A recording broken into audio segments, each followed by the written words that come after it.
69,000 शिक्षक भर्ती घोटाले की, जिसमें लगातार अभ्यर्थियों का आरोप है कि 22,000 पदों को भरने की जो मांग है वो जोर पकड़ती जा रहा।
22,000 पदों को भरने की जो मांग है और विधानसभा के सामने ये धरना प्रदर्शन देने पहुंचे थे अभ्यर्थी।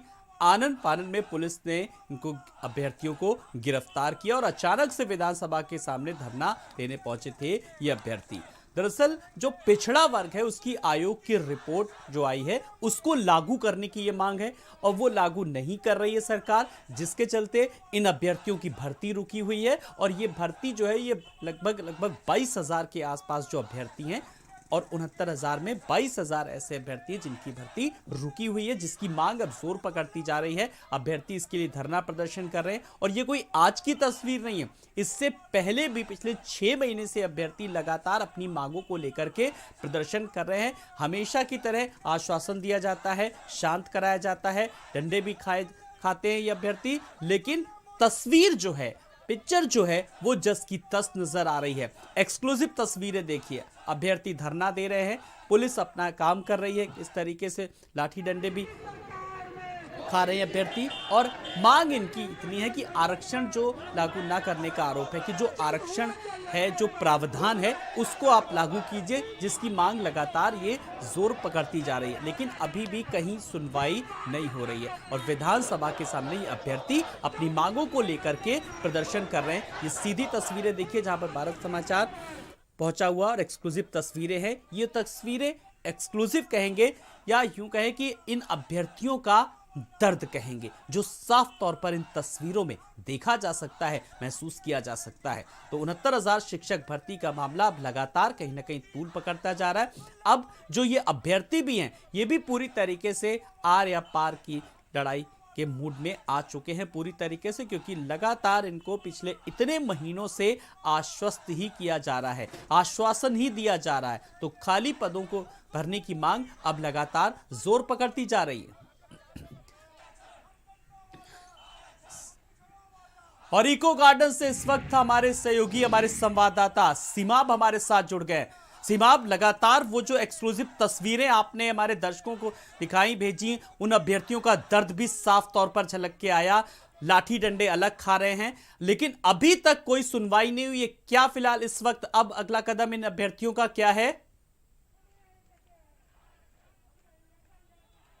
देखिए, ये 90 लंबे समय पर धरने पे बैठे हुए हैं अभ्यर्थी और लगातार इस बात की मांग कर रहे हैं कि जो 69,000 शिक्षक भर्ती है उसमें 22,000 पदों के लिए भर्ती खोली जाए। वो आरक्षण घोटाला हुआ है। इन लोगों का आरोप इस तरह का है कि आरक्षण में घोटाला हुआ है, जिसके चलते इन लोगों की भर्तियां नहीं हो पाई हैं, जबकि इनके जो है वो नंबर ठीक थे। अब ऐसी सूरत में आज जब ये लोग इको गार्डन पे लंबे समय बैठे थे तो ये सब के सब सुबह 8 बजे विधानसभा के सामने पहुंचे और वहां पर जाकर प्रदर्शन करना शुरू किया, जिसके बाद पुलिस ने इन लोगों को गिरफ्तार करके इको गार्डन भेजा और इको गार्डन के बाहर ये सब के सब जो है वो धरने पे बैठे हुए हैं। ये तस्वीरें आपको हम दिखा रहे हैं कि किस तरह से जो है वो यहाँ पर बैठे हुए लोग हैं सब लोग, और यहाँ से हिलने के तैयार नहीं हैं। अभी कुछ देर पहले ही पुलिस ने इन लोगों को इको गार्डन के अंदर भेजने की कोशिश की, लेकिन ये सब के सब नहीं माने और इको गार्डन से फिर से वापस आ गए निकलकर।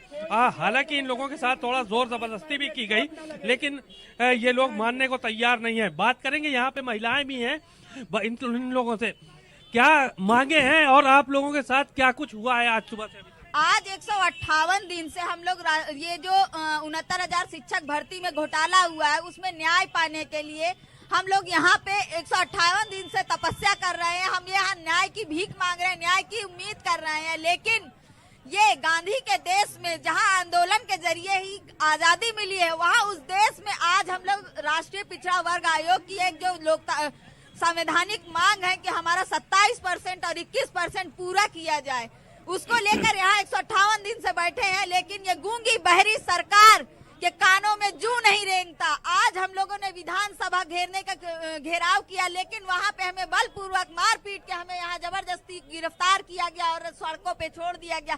आज ये योगी सरकार चाहे जो कर ले, चाहे हमें लाठी मारे, गिरफ्तार करे, गोली मार दे, कुछ भी कर ले, आज हम खामोश होने वाले नहीं हैं। आज हम अपनी आवाज दबने नहीं देंगे। हमें न्याय चाहिए तो चाहिए, चाहे ये तानाशाह सरकार हमारे साथ कुछ भी कर ले। अगर हमें न्याय नहीं मिलता तो न्याय ना मिलने की कंडीशन में हम कुछ भी करने के लिए आजाद होंगे और हमारे साथ जो भी होता है, हमारे साथ जो भी गलत होता है, क्या करेंगे? क्या किस चीज के लिए आजाद हैं? किस चीज के लिए आजाद हैं? क्या करना जा रही हैं आप लोग? ये हमारा 27 और 21% की पूरा करे, हमारी सिर्फ यही मांग है। और ये मांग जब तक पूरी नहीं होगी हम ऐसे ही सड़कों पे रहेंगे, अपनी मांग करते रहेंगे। और अगर इन्होंने नहीं किया तो हमारे भाई बहन जिसको जो समझ में आएगा वो करेगा, क्योंकि ये इतने दिन की पीड़ा, आज 158 दिन से हम लोग यहाँ जिस पीड़ा के साथ अपना दिन काट रहे हैं, बहुत मुश्किल है। हम छोटे छोटे बच्चों को छोड़ के यहाँ पड़े हुए हैं। मतलब कैसे कोई सरकार इतनी तानाशाह हो सकती है, कैसे इतनी संवेदनहीन हो सकती है कि हम अपना संवैधानिक अधिकार मांगने के लिए यहाँ आंदोलन कर रहे हैं। गांधी जी ने अंग्रेजों से आजादी पाली और हम अपना आरक्षण अपनी ही चुनी हुई सरकार से नहीं ले पा रहे हैं। हम अपने आरक्षण के लिए भीख मांग रहे हैं। बाबा साहब भीमराव अम्बेडकर ने क्या हमें इसी दिन के लिए हमारा अधिकार दिया था, हमें आरक्षण दिया था कि हम ऐसे आजाद देश में भी अपने आरक्षण के लिए आरक्षण की भीख मांगते बैठे रहेंगे? हमें हमारा अधिकार चाहिए। आत्महत्या करनी पड़े मुझे। मैं बता दूं, योगी सरकार को आपके चैनल के माध्यम से बताना चाहता हूं, अगर ये सरकार 5 महीने से घोषित जेल में रखी है, अगर इनको रखना है तो ये गिरफ्तार करके हमें जेल में डालेंगे, तभी हम लोग इस रोड से हटेंगे, नहीं चाहे जहां फेंकेंगे। हम लोग आज शाम तक, चाहे ये लोग हमें बर्बरता किए तो चाहे फांसी लगाना हो, चाहे तेल डाल के जलाना, सामूहिक रूप से आत्महत्या करेंगे। ये पूरी उत्तर प्रदेश सरकार 69,000 शिक्षक भर्ती में आरक्षण घोटाले पर अगर न्याय नहीं देती तो हम लोग आज शाम तक बता दें इस सरकार को, गुंडी सरकार को, योगी सरकार को। ये शिक्षा मंत्री सतीश द्विवेदी योगी सरकार को गुमराह कर रहा है, योगी सरकार को गिराने का काम कर रहा है। अगर हमको न्याय नहीं मिला तो हम फांसी लगाएंगे, अपने आप को जला लेंगे, लेकिन आप इस जेल में नहीं रहेंगे।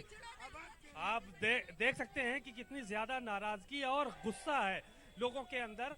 साफ तौर पर ये कह रहे हैं कि अगर हम लोगों को न्याय नहीं मिलता है तो आज शाम तक हम लोग सामूहिक रूप से आत्मदाह कर लेंगे या फांसी लगा लेंगे और इसके लिए जिम्मेदार सरकार होगी।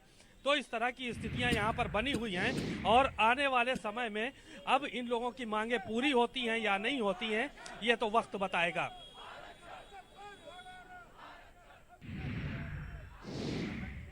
तो बिल्कुल सीमा, जिस तरीके से आपने भी तमाम सारे लोगों से बात की, सवाल यह है कि वो अभ्यर्थी साफ तौर पर कह रहे हैं कि 158 दिन से लगातार वो तपस्या कर रहे हैं। पिछड़ा वर्ग आयोग की जो रिपोर्ट है, जरा मैं टेक्निकली जानना चाहूंगा सीमा आपसे, इसमें पेच आखिर आ कहां पे रहा है? देखिए, इन अभ्यर्थियों से ही जान लेते हैं इसके बारे में कि जो पिछड़ा वर्ग आयोग की रिपोर्ट है उसमें इनकी भर्तियों से लेकर क्या संबंध है, क्योंकि ये लंबे समय से संघर्ष कर रहे हैं। एक एक चीजों के बारे में इन लोगों को विधिवत जानकारी है इनसे। ये पिछड़ा वर्ग आयोग की जो रिपोर्ट है उसमें क्या है और इसमें किस तरह से घोटाला मान रहे हैं आप भर्ती में? देखिए, राष्ट्रीय पिछड़ा वर्ग आयोग है जो माननीय मोदी जी ने बनाया है पिछड़ों को हक अधिकार दिलाने के लिए, लेकिन उस रिपोर्ट में साफ साफ लिखा है कि 15,000 से अधिक सीटों का घोटाला हुआ है। 15,000 सीटों को दूसरे लोगों को दे दिया गया है, जनरल वर्ग के लोगों को। उत्तर प्रदेश की सरकार पिछड़ा दलित विरोधी है। अगर ये सरकार पिछड़ा दलित विरोधी नहीं है तो 69,000 शिक्षक भर्ती में आरक्षण पीड़ितों को न्याय दे। इस तरह से आरक्षण 69,000 शिक्षक भर्तियां तो हुई, तो आरक्षण जो है वो कहां पे रह गया, ये जानना चाहिए। ये देखिए, हमको जो यूआर में लोगों को भेजना चाहिए था, 5,844 लोगों को यूआर में नहीं भेजा। उससे बाद 5,844 हमारे लोग फिर अपनी जगह आते। ऐसे कुल 3,000 सीटें एससी की हैं। कुल मिला के 15,000 से अधिक सीटों का है जो घोटाला हुआ। कुल मिला के इस भर्ती में ओवरलैपिंग बहुत कम लोगों को कराया गया है। लोगों को अपना चलिए जी, बहुत बहुत शुक्रिया सीमा, इस तमाम